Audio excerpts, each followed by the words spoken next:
Hi, I'm Wes Dooley, and I'm the founder of Audio Engineering Associates, or AEA Ribbonmics and Preamps, as it's mostly known. And the story we have is pretty simple. At one point, I was introduced to ribbon microphones, which Les Paul later told me were the first great music microphones, the 1936 to 56 44B.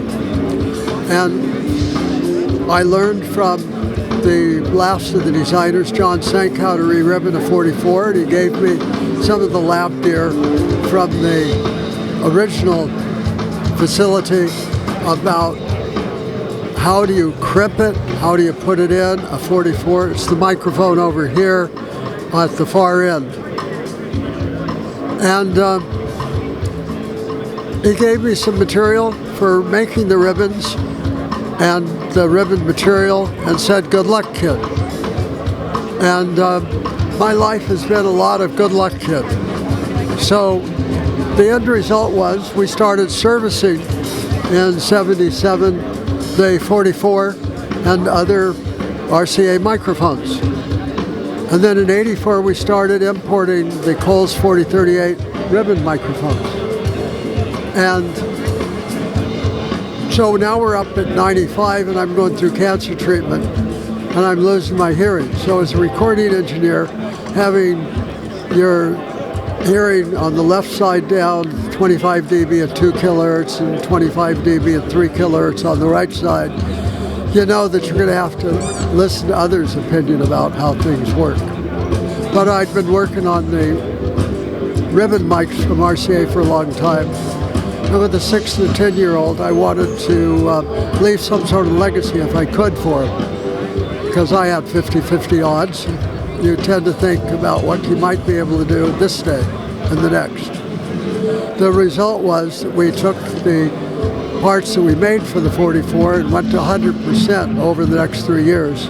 And at the 98 AES show, we introduced the 44C, which was our best of from the 20 years 36 to 56 that they made the 44B and BX. And the end result was that people liked it. And the first pair was ordered by Sean Murphy, who did the Lord of the Rings. No, it's been a busy day. It was ordered by Sean Murphy, who does all of the Star Wars work. Second pair was owned by bought by John Kurlander and owned by him, who does the Lord of the Rings, that sort of thing. And we knew we were onto something. Since then, we've been building different models of ribbon microphones, and we listened to some of the people who told us things like Les Paul, that the limitation with the 44 was always the preamp, because every time he heard a better preamp, it sounded more like the music. And that ability to be true to the music was only limited by the preamp. So we, early on, 2006, we actually released it. 2003, we started it. We loaned people who made preamps our mics to see what they thought. Most of them wanted to trade, and so we wound up with some really good preamps. And one of them, Fred Furcell's, I was talking to him one time. He only lives an hour from my brother-in-law in northern Idaho. And I described a very high input impedance, high gain preamp. And he said, "Yeah, that makes sense." And then I asked that key question, "Could you design it for us?"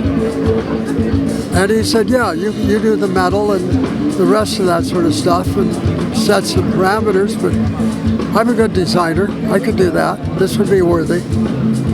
And so we've been, for the last 16 years, working with Fred Furcell on preamps. And that's specifically the new product we have here at this show, is our TRP 500, a 500 module that has 85 dB of gain and is very quiet, clean, and musical. And that's what we're introducing at the show tomorrow and starting to ship. We, like all of our products, we go by how does it sound, because listening is the first lesson, and it was how the 44 was designed. People listen to how the reproduction sounded of live music. They could walk between where the live music was and where the playback was, our direct feed. And we do the similar thing.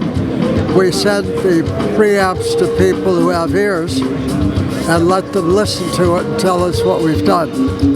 And in this case, they tell us that our preamps have consistently been some of the very best around, and that the 500 TRP, the new model, is the best we've done yet.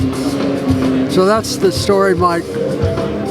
We just do what we can with what we got where we are, and work with a bunch of other people so that we get feedback from the widest variety of users.